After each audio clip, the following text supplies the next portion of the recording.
affect me. And then being able to get in there and break that down and really understand how all of this stuff that I'd just been pushing down for so long to survive really affected me. I think the really important point too, that on that definition, I love the definition. I think that it's worth noting that it's the lack of recovery, right? You can experience a deeply distressing event and recover, but you have to have a foundation of resilience. And if you grow up in an abusive or neglectful home, you're not going to have that foundation of resilience. You're going to have a foundation of avoidance.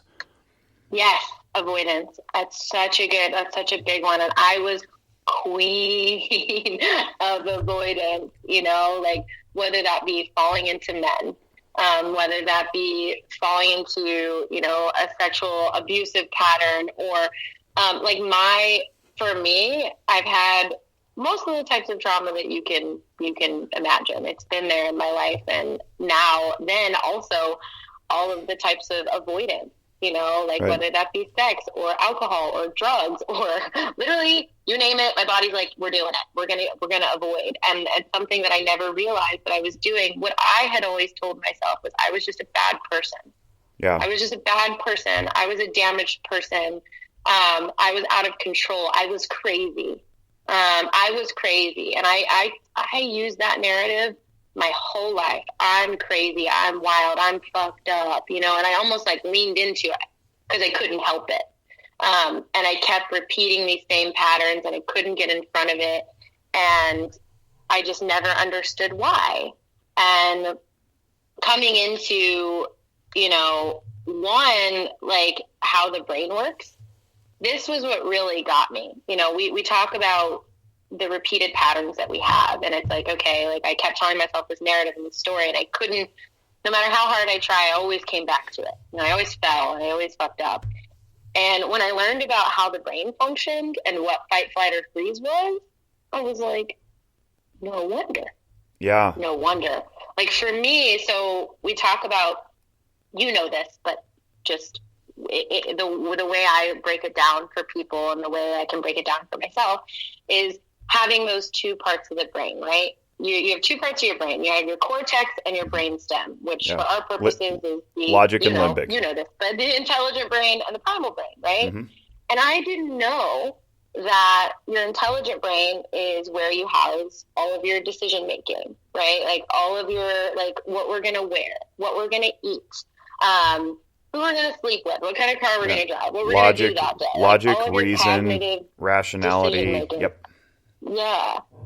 And then there's the brain stem, which is your primal brain, which is all of the things running the body in the background. Things which for me in my athletics, your heartbeat, your breath, your digestion, all of these things that we couldn't control if we tried.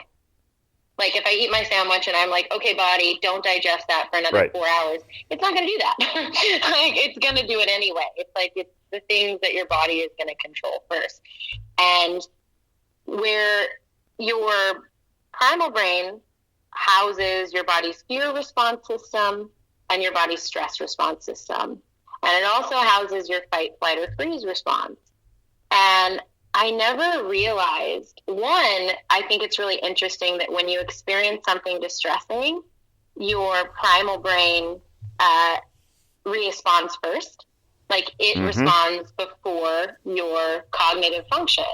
So that's really interesting. And then with fight, flight, or freeze, it was interesting for me to learn, thinking about, okay, if you're walking in the forest and you stumble upon a bear, immediately your body's stress response and fear response system goes into action. It's their survival tactic, right? Yep. We know this. Correct. And so your heart starts to pound, your body starts to elevate its cortisol levels. Your pupils dilate. You're ready to either fight the bear, freeze, or run from the bear. Mm-hmm.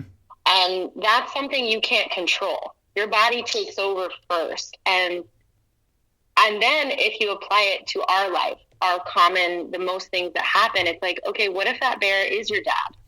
What if that bear is a parent or a spouse or, something in your life that is causing you to have that fear response over and over and over again? And when you know that your primal brain is going to take over first and you can't make a rational decision if you wanted to, like in that moment, that's taken over. Like that part of your brain's like, bye. Correct. Like we're surviving. We're going to get you through this. Like you can't make a decision right now. For me, when I learned that, one, having some compassion, that made me have compassion for myself in all of these moments where maybe things happened to me that I used to beat myself up, like, oh, I should have done X or should have done this.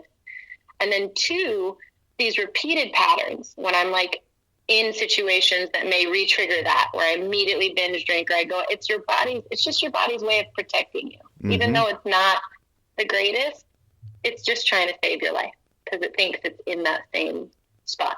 I don't know. I know this makes sense to you, but I don't know if that was a good way to describe it. But what I was going to say is I don't know if I've heard a person put it so succinctly in such regular terms for lay people to hear. Because, I mean, hearing you talk, it's like you must have sat through multiple of my emotional functioning lectures, and you haven't. You and I have never actually met face to face. And as far as I know, you haven't gone on YouTube and watched my videos a bunch of times. But that's literally exactly how I teach it, except I don't use a bear, I use a snake. I love that. Yeah, a snake. But I love that you brought forward the idea that you're raised in an environment where you're surrounded by bears, basically, and your brain only learns to respond one way, and you don't really get taught that that's not the healthiest way until much later, and then you can change it, right? With that awareness. And awareness requires vulnerability. It requires a letting go. It requires being able to tolerate the distress that for literally your entire life you've spent avoiding. So it's a very paradoxical scenario where I teach this in a wave format. So if you can picture a wave, like right at the peak of the wave is where you lose control over, you say you don't have control over whether or not you digest your sandwich or you freeze in front of the bear. And it's true until you learn how to be aware of that. But in order to be aware of it, you got to go through it a couple times. And going through it requires a loss of control. And so if you've spent your whole life avoiding that loss of control, being invited in to experience a loss of control, like being vulnerable in front of your counselor or being intimate with a partner. And I don't mean like, surface level intimate in just, sexual contact, but like deep, know everything about your hopes and dreams and fears intimate, then you're not going to go there in an easy way. You got to slowly coach up over time. And what your therapist, your counselor did for you in the beginning by simply triggering your curiosity to say, hey, do these things sound like you? And you're like, yeah, they do. And you go, okay, no big deal. One way or the other, I'm still here for you. That is a letting go. That's a very tiny little bit of coaching through that vulnerability so that then the new habit and the new pattern becomes, well, I can be vulnerable. I can learn things. I can let go of my ideas. I don't have to flee everybody who looks like my fill in the blank, from my past. And you can actually evaluate people on an individual basis, and you don't have to put up some of those barriers that you have in the past. It's really cool. It's a really inspiring story. Yeah, I appreciate that. It is, and it's so wild. And my goal with this, like, I never thought I would share my story with anyone. Like anyone. And, as I said, like going into the therapist office for the first time was terrifying. But when I learned this information, I was like, damn, how many people are out there like me that have no idea. They don't know this information and they're too scared to go to a therapist and they won't see it. They're not looking for it. They're in it. They're you're in it. And so I'm like, how can I break this down for people to just get the information out there to make it a little less scary? And the important thing, I want people to learn too is you may be in it. You may be an adolescent listening to the program. I don't know who our listeners are. Our metrics aren't good enough. But if you're in it, quote unquote, whether you're a teenager living at home and you're like, man, my life is just chaos. Like somewhere deep down, I know this isn't right. It doesn't seem normal, even though it's been my normal forever.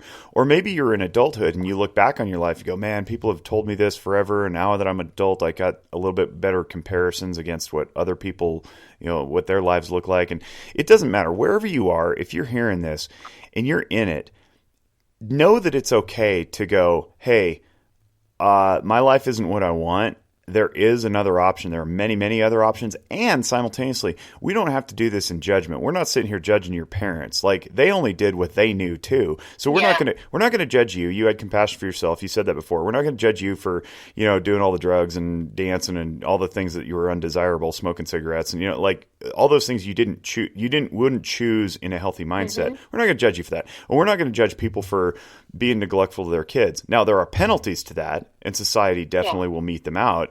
But if you're in that situation, I invite you to just know that there's freedom to be had, and you can escape that, and you don't have to make it into this binary thing where it's like, I have to be healthy, and I have to hate the person who, or many people who put me here. No, you don't. In fact, that resentment keeps the bitterness alive, and it keeps the stress high. So, forgiveness and compassion come along with this healing process, and being able to just meet people where they are and go, hey, if I had to do it over again, I wouldn't do it the way that I did it, but I'm here now. And I can just go easy on myself and know that I'm not going to burn in hell because of these things I do. There's a redemptive factor here, and we want that message to be conveyed. There's always a path to redemption. And if you ever close off a path to redemption, you've carved off a little bit of yourself, and that's not healthy either. Yeah, exactly. And you bring up a really good point there. You have to be able to have compassion for yourself in this, because you can't control your upbringing, your experience. And just like you said, like, I can look back with compassion on both of my parents. There's some things, I still have things that I'm dealing with forgiveness in some areas. But, like, for instance, my mom, like, I look at that heavy religious environment. She just tried to do the best she could with what she had access to. Right. She knew it was safe. She tried to help. And that's the best it could have been done. You know what I mean? And then as far as my dad, he grew up in a crazy abusive environment and just repeated the pattern. And so if I can be able to let go of that and heal my own and just be better coming forward and know that it's just been a path to the next thing, and actively have compassion for myself in it. I didn't for a long time. I was so angry with myself. I'm like, I just want to be better. I want to be fine. And I was so frustrated until I just realized, like, it's just what happened. And now I'm, coming through it, and I'm able to take these steps, and it's going to be little by little. And I think that's another thing where it seems like such a dooming, scary thing to do, right? It's like, oh my gosh, therapy or movement or meditation. And like, what do I do? And it's like, okay, just start with one. Yeah. What is the easiest thing to access for you now? A big one for me too is like, we were talking about the medical industry. And so like drugs are a big thing, and antidepressants, and they have their place and they are needed when they are needed.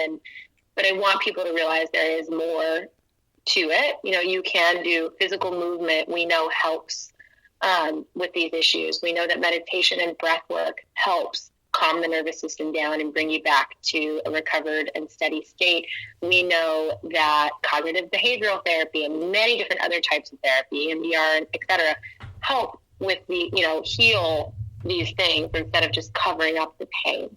You have to be able to visit it. And so it can seem so overwhelming because there's so much. And it's like, what do I do? And it's already scary. And I always tell people, like, what's the easiest thing to come to first? Start with some deep belly breath. Try that a couple times a week. And then maybe you have the courage to like write it out for yourself on a piece of paper, start journaling. Maybe you start with movement.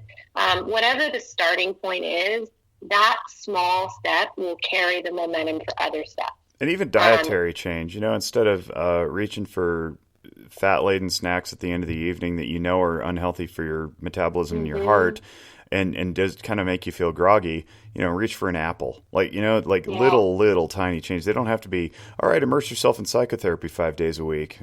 Yeah. Like start with one, like start with just going to the office or making a call, or I think it's really important because it's the same thing we teach in movement. When as a coach, it's from the foundation up. Okay, let's start here. What do we know? How can we start, the path and getting people started? My average clientele, for instance, they've never worked out a day in their life. And they're like, oh my God, I have to go to the gym 5 times a week. Yeah, no, you're gonna hurt too much, and you're not gonna want to go back. Yeah, like no, then it's gonna be overload. Okay, and it's the same thing with dealing with emotional pain. It's the same thing. Like start here.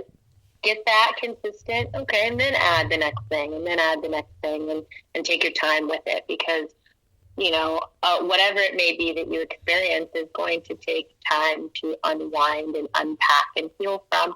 But the thing I know from my experience is you can